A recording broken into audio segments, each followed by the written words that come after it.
In this section, we are going to work on the topic of couples that you should avoid before starting to recognize the type of partner that you should have by your side.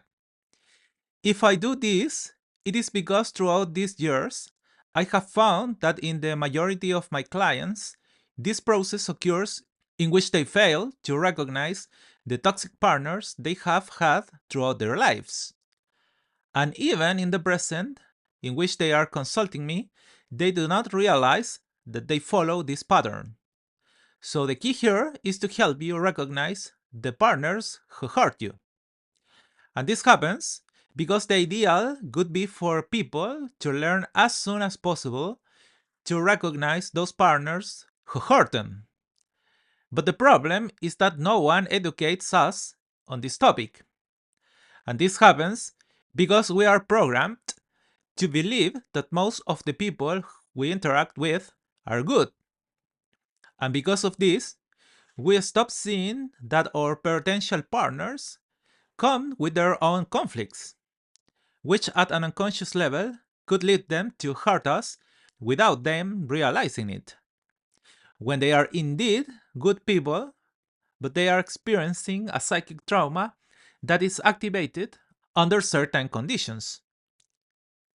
Now, I must point out that there are people who are bad, that they simply want to hurt you. But as one enters this process of falling in love, they usually stop seeing those signs that will indicate from the beginning that you are in a failed relationship. Years ago, I used to avoid this topic. I am referring to when I first started my practice because I thought that my clients were going to realize for themselves that they were in a toxic relationship that had no future. But today, I tend to be more assertive. I tell you right away if your partner is right for you. Because the idea is that you don't waste your time and you don't lose your emotions either. After all, starting a relationship is something that will take a lot of time on your part. In some cases, years. And the same applies to the issue of emotions. It is a lot of energy that you are going to invest in your potential partner. So, if you don't learn to recognize if that potential partner you are dating could be harmful to you, you risk losing valuable years of your life and especially your youth. Many people do not realize that they lose their youth because of being in a bad relationship.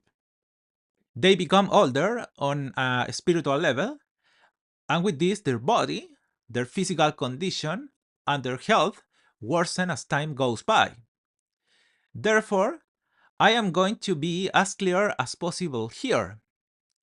The idea here is that you learn to recognize the toxic couples that exist, and that in turn, you yourself can do an analysis that allows you to become aware of your own toxic relationships that you have had throughout your life. This is very important because you must consider that for each toxic partner you have had, in addition to the years you lost in the relationship itself and the emotional trauma you suffered because of it, to those years you must add the subsequent years that you lived suffering for something which was finished many years ago. I can assure you that unless you treat these traumas in therapy, you will continue to suffer because of that partner who hurt you for everything that remains of your life. In fact, the average time that this trauma is expressed in a very strong way is usually 10 years, something you can easily solve in a month in this program. Given this background, let's now look at the three types of partners you should avoid. I am going to delve into each of them in the next sections, but here we are going to see it in a very general way. First of all, you have the couples that feed on you. Then you will find the couples that make you insecure.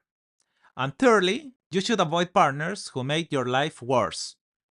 In the first case, I am talking about those couples who, without you realizing it, feed on your emotional energy, which sinks you, who feed on your own heart and who in the long term end up breaking your spirit. Here you will find the siren type couples, those that absorb you, those that take advantage of your feelings, and those that lead you to lose the meaning of your life. In the second case, we are talking about those couples who, not having the ability to deal with their own insecurities, end up blaming you for what they suffer. And that, with the framework of the relationship, causes you to slowly begin to distrust your own judgment. Here, we are going to see those couples who, because they distrust themselves, are always distrusting you. The other case you will find here are the provocateurs, those couples who make you insecure by seeking the emotional attention of others. They blame you for being jealous or distrustful when they are the ones who are causing that state in you. And in the third case, we are talking about those couples who make your life worse because, in essence, they take you as a kind of lifeline. You cannot help but want to save them because the way you have been programmed in your childhood.